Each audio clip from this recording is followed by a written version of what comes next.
I was going to say, I'm just about to banish him from the studio. In a factory that's about the size of this studio. Really? Really? What is he doing with a garland over your bathtub? What was that all about? I have to check my mother's handbag. Yeah, I was once dubbed the Mariah Carey of York. That's the biggest surprise I've had in 2025. Wow. Hello and welcome to another episode of Style Arcades, a podcast. And in this podcast, we are getting you ready for Christmas. Yes, the festive season is upon us, and two people who are going to work their magic on me and you are these guys. Welcome to our podcast. We've got Jack D. March. Hello. We have got a presenter here, a content creator, and an author. Yeah, I always forget about that book, but it's there. Never forget that. It's a good Christmas present. It is. And we've also got Michael Parker, and you are the global educator at Molton Brown. Welcome to our studio. Thank you so much for having us. Well, you're no stranger, both of you, to Leeds. I know that we've seen you do some content for us before. Yeah, I am. We used to have a house in Leeds. My dad grew up in Leeds, so he always used to come here shopping from York. It's a lot better for shopping than York is Leeds, so we're here quite often. Absolutely. And of course, we have got the wonderful Molton Brown in our Victoria quarter, and we are going to make a visit a little bit later on. But first things first, we like to start our podcast by finding out a little bit about you and urging you to open up. So what you've got to do, guys, is open these envelopes. Now, they're numbered 1 to 4. Choose which one you want. Jack, would you like to go first? I'll go 3. 3. Are you sure? Only joking. Open it up. Let's see what question you have got. Oh. They are style-based questions, just to give you a little bit of an idea. If style were a mood, what mood are you in today? Oh. That's a good one. I think I would go for cozy. It feels quite cozy down here, and it's like so cold outside, and we've just, the candle is on, the scent's coming through. Yeah, I'd go cozy. Yeah. Wholesome. Oh, good. We like Yeah. that vibe. Yeah. I'm glad it wasn't anything very warm, darker than that. Yeah, you can stay, Jack. Just Okay. the 1, 2, or 4. What are you going to choose? Gosh, I will choose number 1. Please. Number 1 for Michael. I'll take that from you, Jack. Wonder what you're hoping for. Ooh, so what's a style rule you love breaking? What's a style rule I love breaking? I think for me, I quite like pairing sort of basics with tailoring. So having like a really nice suit, kind of invest money in a really nice fitting suit. And then, wearing t-shirts with it, trainers with it, just switching it up a bit that way. And also doing it to people's weddings, which is sometimes a risky one, but it's a style rule I'm willing to break. Trainers at a wedding? Yeah, well, nice trainers, not not your dirty. I was going to say, I'm just about to banish him from the studio. He wouldn't have gone to my wedding. Jack likes his outrageous outfits, don't you? You do have that kind of quirky style, Jack. Yeah, I go on a lot of cruises though, and I feel like on there, like it's more like the bigger the better, and you don't want everybody in the same thing, do you? No. So yeah. Okay, right. We've got 2 left. Are you going to go for 2 or 4? 4. Oh, okay. You have to think about that one. Yeah. What's a small detail in someone's style stroke home that you always notice first? I would say that thing that personalises it.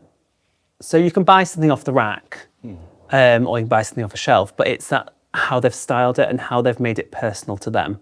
So it might be that they've bought the coat, but they've put like a little brooch on it, or they've put like their own stamp with like a scarf, or in the home it might be that they've got a vase, but it was what they've layered it with. So the added touches like the neckerchief that Like you're the wearing right now. neckerchief. Yeah, I've cornered the market in neckerchiefs. I have them in every colour. Oh, I love it. I love it. We need to invest in one. very fun. So that leaves you with 2, Michael. Lucky number 2. Let's see. What's a luxury you will always justify for yourself?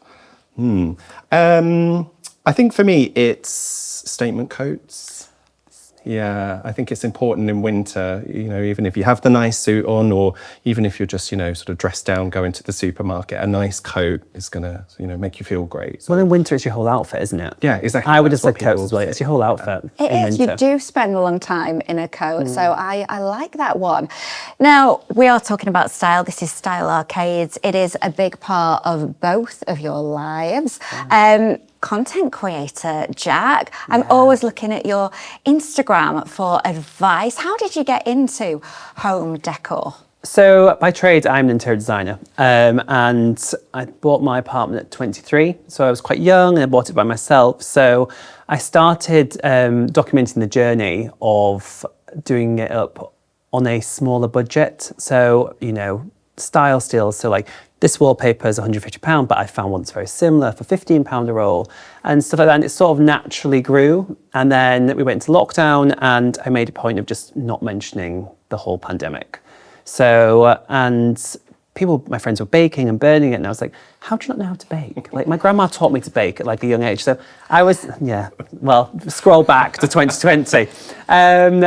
So I was like there, like doing baking tutorials and like interviewing other content creators. And it just it became like that happy little community that was just an escape from what was going on. Because it was crazy when you think like the lockdowns, the queuing to buy your bread. It was just so... I was in the space of like, not talking about it, keep it happy, keep it light.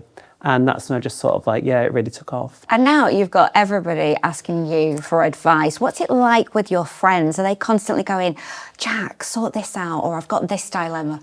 Yeah, it is, yeah. Friends I don't mind as much because they just sort of let me get on with it, and then I can use their home as content as well. Because I can't constantly, a lot of people do constantly redecorate. But I'm like, I really like my house. I really like how I decorate it. Like I've done my rooms exactly how I want them, and I've planned them, and so to redo them that every 6 months, it's just A, it's not sustainable, and B, it's not authentic. So I'd quite like a friend with a dilemma, because I'm like, I've got a room to decorate, I can use theirs. Talking of friends, I mean, your house must smell delightful. I bet there's lots of friends knocking on your door wanting to borrow your Molton Brown products. Are you well stocked?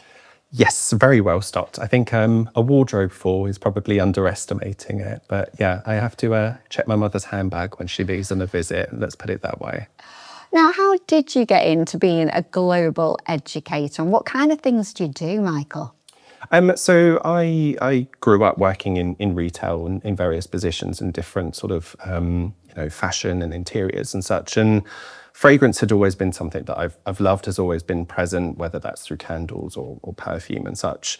And then when I joined Molton Brown, I was a store manager, but I just really love educating people on the world of fragrance and how much of a difference it makes to moods and your feelings every single day, or conjuring memories of people and such. So that's how I sort of started it, was just sort of making noise really for myself on these are the things that we should be doing and talking about with customers and educating on, but in a really fun, accessible way as well. And that's what it's about, isn't it? And Molton Brown is such an iconic brand, and a lot of British heritage goes into that.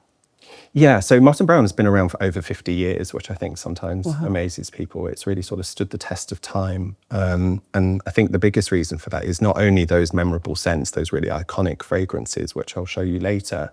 It's also that quality. So everything is made in England. It always has been, always will be, in a factory that's about the size of this studio. So Really? yeah, it's tiny. So it really means we can keep an eye on everything in production. It's not outsourced anywhere. So I think that sort of captures people's minds as well, to know that everything's made here, support English, support British. That's the biggest surprise I've had in 2025. Wow. Oh, well, there you go. I've got to say, though, I mean, you picked up then about the scent and the importance of scent, the evoking of the memories. That must mean a lot to you when it comes to house style. I'm imagining you maybe have a signature scent, or do you have a different scent for each room? I tend to have a different scent for each room. So the lounge we use every day, it's called my husband's lounge because it's got the TV in it. So that is sort of like a dark, cosy, vetiver sort of scent. Whereas my lounge, which is the blue and white one, which everybody sees on Instagram, that's sort of like a lighter, mimosa-y sort of scent. And then the kitchen, maybe more like a cypress, whereas the bedrooms are very calming scents like your lavenders. And so yeah, I tend to just, it's like a scent journey as you walk through my home. Love that. He's got it right, hasn't he, Michael? Absolutely, absolutely. I think it's really important to reflect the personality of each room as well. So not only, conveying your own personality and putting your stamp on it, but whatever you've decided to do in each room and what the purpose of it is should actually have its own scent as well. Now, you are an educator. I'm going to take full advantage of this because I've heard words bandied about like top note, heart, and I'm like, what do they mean? Now, please educate me. So for most of us, yes, they're just words sort of reeled off at us and different sort of notes like bergamot and tonka bean and things are thrown at us. But really it's about the journey that a fragrance takes when you're wearing it. So how it unveils over time. So I liken it to a love story. So your top notes are your flirtation. It's kind of the twinkle in the eye across the bar or something. It's pulling you in, it's attracting you in. The heart notes are really kind of when the relationship starts to develop. You're still feeling that attraction, there's still that twinkle, but it feels a little bit deeper and you start feeling that sort of comfort and safety. And then the base notes are always there. They don't just suddenly appear after a few hours. They're always there. So it's that underlying feeling, like when you first meet somebody, you kind of know, don't you, sometimes that this is going to go somewhere, and that's what the base notes do. They kind of support the whole feeling of that fragrance, and that's what you're left with over time. So they're the ones that grind you down over time. God, yeah. But it's a great analogy. I'm going to keep that one kind of safe. I'm like, right, that's great.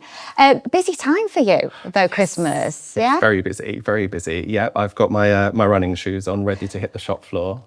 And I know you are all about Christmas because your house just looks completely festive. You've got bows, you've got garlands. I just think bigger the better at Christmas. Like, I've always loved Christmas since a child. I had a great auntie and she used to make Christmas so special. And yeah, I was once dubbed the Mariah Carey of York, which I am running with. I am taking the title and I am running with. But no, yeah, Christmas for me it started back in October. Well, it started ideas in August, because obviously you have to get the things in prep. And then the huge bow at the front door, I finished making that in October. Because obviously, for me, it has to go out early. So my Christmases are like up and out November, early November. The front door always gets done on my goddaughter's birthday, so that's the 8th of November. It's a marker to get it done. That's very soon. Next time my husband says we're not putting the Christmas tree up until the 2nd of December, I'm going to say, yeah, well, just Jack, send him to me. Jack starts in November. Yeah. One year I did an advert, and obviously it was an advert, so like Christmas, they went out super early. So I took my Christmas tree up on I think it was like October the 2nd. But it's like I fully dressed Christmas tree, like 7 foot in the window of our house. And I was like, I was like, I'm not taking it down to put it back up again. That's crazy. So I just stuck a note in the window going, it's for an advert. Please don't judge me. And I just had it on the window because I'm just going back going, they've got the tree up already. Honestly, I would love to see your neighbours' faces because you never know what to expect with you, Jack. I mean, I was going through your Instagram, not that I'm a stalker, but I was thinking, what is he doing with a garland over your bathtub? What was that all about? Well, firstly, I would like to think that my neighbours can't see me while I'm showering naked. I'd really like to hope that. Me too. Yeah, me too. But no, so there's this whole big trend at the minute where you take a tension rod, it's like a shower tension rod, and you decorate with a garland, and then you put it into a doorway or an archway in your home. It's like the tension rod hack. So I was like, Instagram doesn't need another person to tell them this. And I like a little bit of tongue-in-cheek. It's the Yorkshire humour in me. And I was like, I can save you this. You just use the tension rod you've already got. So I decorated my shower rail as a joke. So then there's obviously me going, you don't need to, just use this one in the shower. And yeah, but I think people did think it was serious because obviously I decorate the house so much. Yeah. But like, Jack's finally lost it. Like, he's actually just decorating. It's a good job I didn't go out and get a garland. My husband had been like, what is going on? Just shower. Just Jack. Jack. You need to see it. Getting back to Christmas and the festive season, I mean, I'd love to know what you guys are like as shoppers. Are you early starters or are you last minute ones? For me, I'm prepared up here about 3 months in advance, but when it comes to actually doing it, I leave it very last minute. Really? Yeah. Wow, what about yourself, Jack? I am a little bit the same because in my mind, I'm like so organised with Christmas because I've got to have the themes for the house. Like I'm doing this, I'm doing the front door and this, I'm doing the mantle like that. So in my mind, I'm so organised. Now I have accomplished Christmas by mid-November, and I've wrapped all the fake presents. So I'm like, I've done Christmas, I've wrapped the presents, and I'm like, oh, I actually haven't bought any presents, and I actually haven't wrapped any real presents. Yeah, so I am the next day delivery. I am that person. Well, you're making me feel like very normal because I do leave it to the last minute. One year, I bought early, then I hid the presents away, and then I forgot where I put them. I ended up doing double. I mean, what is that all An about? expensive Christmas. Being organised is a false economy. And we are moving towards 2026, dare I say it. Are there any projects that you're manifesting to come your way? What do you want for 2026, Jack? There's projects I know I need to do, like I need to paint the wardrobes that were built in July, which I saw Ram's doing. But the one I'd like to move. Ah. Yeah. I think I'm ready for a new sort of renovation project. I'm there. Are you going to still stay in York? Who knows? See where the wind I might come back to Leeds. Yes, do. Absolutely. This is where it's at. What about yourself, Michael? What is coming up for Molton Brown next year? So we are manifesting calm for 2026. So we do have a new fragrance collection coming in spring. And then we have lots of exciting things for Christmas 2026. It's hard to think about that already, but we're already deep in planning it. I can't believe that. I'm all for the calm, though, and I'm all for the shopping. And I do think we need to get a move on with the shopping. And Victoria Leeds is looking stunning this Christmas. Really beautiful. So we've got the beautiful Step Into the Snowland storybook, which I think this weekend, the 14th of December, is the last weekend to go and get your professional photographs. Well, we better go out there and try it out, and also visit your store, Molton Brown. Shall we go? Yeah, grab a coat. Style Arcades, your gateway to luxury style. Subscribe for insights from the world's most coveted brands and be the first to be notified on new episodes. Subscribe today. Well, look at this. I am like a kid in a sweet shop, Michael. This looks like heaven. I know, it's Christmas personified, isn't it, in the store? And it smells absolutely divine. Are you loving this, Jack? I am. I'm just loving all the little like styling elements. It's all vintagey. I love it. Somebody once said I visual merchandise my home, so I feel like this is just great for me. Yeah. And it is a perfect place for us to have a bit of a look at what you've got in store at Molton Brown this Christmas. I do believe it's 6 icons. That's right. So we have 6 icons that are with us all throughout the year. But for Christmas, we're focusing on 3 of them. So they've had a festive glow up, if you like. So I'd love to take you through those. Oh, absolutely. Are they here? They are indeed. So the first one that we're focusing on is our Rose Dunes. So this has had a limited edition look for Christmas. And this is one that you tried earlier when you came into store. So this is a really beautiful rose fragrance. It isn't that sort of soapy, powdery rose. It's quite a sensual, sexy rose. It's got patchouli, which kind of gives it this blanket of darkness, if you like. So it's kind of like the party fragrance for the season. I am loving actually smelling a little bit sexy because sexy and me, they don't usually go hand in hand. I just love that blanket of darkness. There you go. And I've got to say, I don't go for rose. I just don't tend to like the smell. I think it may be a little bit old feeling. And I went straight for that. So you actually changed my opinion of it. I do like the bottle though. Imagine that on the side, Jack. It does look good, doesn't it? Really, yeah, really that nice. nice onyxy little sphere on the top. What kind of smells do you tend to navigate towards? I always tend to go for quite like a fresh, fruity bergamot smell, which when it gets to winter, I find it quite hard because obviously they're always quite fresh and sort of like summery. So yeah, winter is the time I usually struggle. Mm-hmm. There's one I think you might like, which is our mesmerising Eau de Cordon Gold, which I is... actually tried it on earlier. Oh, It's you good. have? Oh, fantastic. Yeah, it's really there good. you go. So that has a real big honey note in there Yeah. as well. So I think a lot of the times when people see oud in a fragrance, they think it's too heavy, maybe a little bit too overwhelming. But with this, we've got rose, we've got a little bit of black tea and that honey that kind of uplifts it, and bergamot as well to kind of cut through some of those heavier notes. We've really seen oud becoming a trend, at least over the last 12 months, you know, say about a year and a half. Why do you think that is? I just think, you know, trends change like fashion, things come in, things come out, and we get influenced by other cultures, and particularly oud in Eastern culture is really, really big. It always has been and kind of infiltrates through. And it's believed that we have Mr. Tom Ford to thank for bringing oud over. And making it really popular and kind of as iconic as it is today. Yeah, it is becoming quite a classic. And talking of classics, I did spy that you've got black pepper, and you know that is kind of a staple in our household. It's a really, really nice smell. And how have you packaged this up for Christmas then? So for Christmas, I'll pass you the candle, Mr. Home. I love a candle. I always take a candle to a dinner party as a little present. Seriously? Yeah.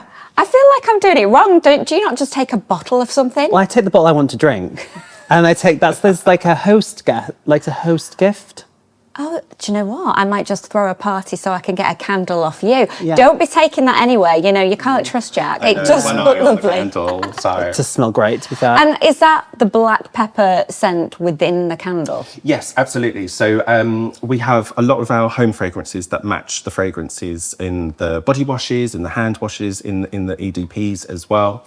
So they burn really beautifully for a long time. They really do feel your home as well. I'm a real sort of candle snob, and I'm really picky about candles, and these do burn beautifully. So if you are a fan of the Recharge black pepper, which is that spicy, citrus, woody scent, you know, perfect, kind of reminiscent of crackling log fires at Christmas. You know, I think you're going to be a popular party guest if you turn up with that. And it's mirrored inside, isn't it? So it puts that nice warm flicker around the room, so it like magnifies it. Yeah. Would you say that's probably a fail-safe gift for somebody for Christmas? Because it is difficult to kind of get that right. For me, yeah. I always think go for the home.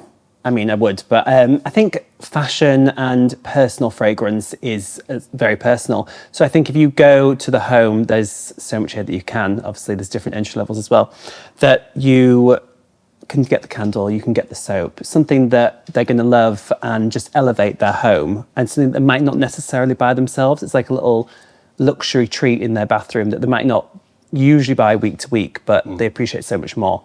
I mean, you mentioned smell and personal kind of things there about you've got to get that right. And I think that is one of those things that when you're shopping for Christmas and you're wanting maybe to get some perfume, to get some body lotion, you're a bit hesitant. What do you do? Where do you start without asking them? How do you find that, Michael? So I think we all give clues away actually to kind of what scents we would like, or if you're choosing a gift for somebody, what scent they would like. And I think actually drawing in from interiors and fashion is a great thing to look at. So kind of think about, are they more likely to pick, you know, quite loud prints or something if they were to be wearing a skirt or a jacket, or quite reserved and quite simple? Same with their interior style. Do they go sort of really maximalist and, you know, colour drench everything, or are they quite simple Scandi? And then sort of dig a bit deeper, and you know, everyone loves food, especially at Christmas, is to think about, again, are they more likely to go for a starter over a dessert, or a dessert over starter, because your taste and your sense of smell are like this, they're linked together. So kind of just having a few tricks like that up your sleeve will really sort of steer you in the right direction, because it is so personal. So if they are admitting your personality, a dessert person, they would go for like a sweeter fragrance. Most likely, not all the time, but I'd say 99.9% of the time, the clue is kind of there. If they like sweet, then they're going to be more I've never thought of gourmand. It's got me thinking. I'm definitely a starter person. Are you a dessert or a starter?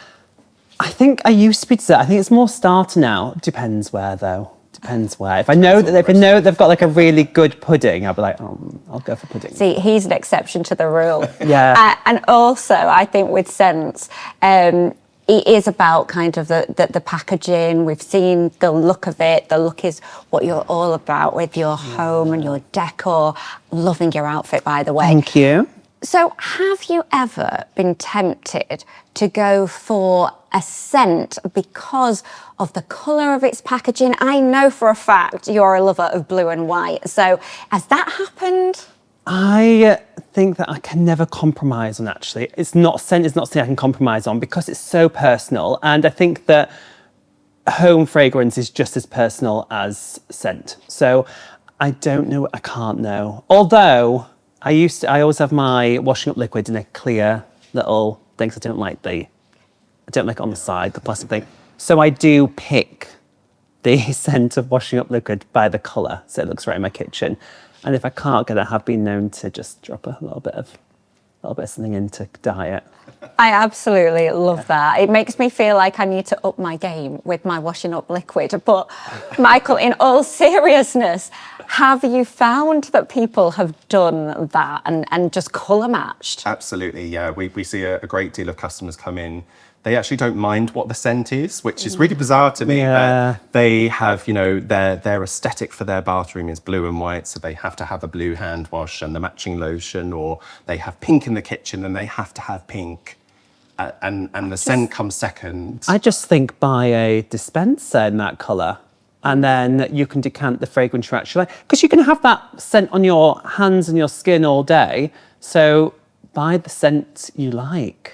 Yeah. Good idea. Another good idea that I am loving before we go is this. I mean, a bauble for your tree, and it's a scent. So it's a great starting point, a great stocking filler, right?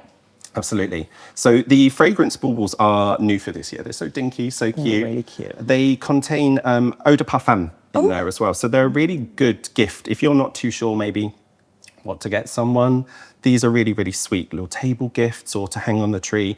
And they last about a month as well. So you get a really long sort of wear out of it. So if you're looking for, a nice little gift for someone, but actually it goes a long way, then these are a fantastic option for someone. Yeah, I want that over chocolates on my Christmas tree. Just putting it out there to the universe, absolutely. It also helps, like, even if you're buying it for yourself, it gives you like a little touch into trying that fragrance, which I always think before you invest in that, Well, I think it's time for our quickfire questions. Are you ready? That's whenever they Yeah. Everybody is really hesitant towards these quickfire ones. Now, this is a little bit Christmassy, festive vibes going on. I'm going to start with you, Jack. Bows or baubles? Bows, just because you can have them all year round. I like Unless it's a Molton Brown bauble. that lasts for a month. It lasts for a month. Talking of scents, Michael, scented bath soak or indulgent hand care? I will go for bath soak. So I've just moved and I don't have a bathtub. So I'm really missing a luxurious bath soak. So I couldn't have bought the house. Jack, real tree or perfectly styled fake one? Fake tree. It's more sustainable because real trees grow. It takes so long to grow, and we cut them down year after year. A fake tree will last years. Yeah, pine needles as well. Really messy. Candle or diffuser, Michael? candle. Yeah. There's a candle. It can't beat the soft glow of a candle. Yeah. I thought you were going to go for that one. Glow-wise, do you want a warm glow, Jack, or bright, festive sparkle? Warm glow. Nice little warm sparkle, never cool white, never. I'm a bit more of the sparkle person. And this one is really important, Michael. Mulled wine or champagne cocktails? Champagne cocktails. Oh, on that note... Let's go for one. I feel we need to go for one and take some gorgeous scents with us. Thank you so much for being my guest here on the Style Arcades podcast. It's time for Christmas, guys. Oh, I can't wait. And thank you for being our audience over the past few months. There is more to come in 2026. And if you haven't listened to any of the past podcasts, all you need to do is head to Amazon, Apple, Spotify. You can watch us on YouTube. And also don't forget to follow us on Style Arcades podcast on Instagram. So until 2026, stay stylish.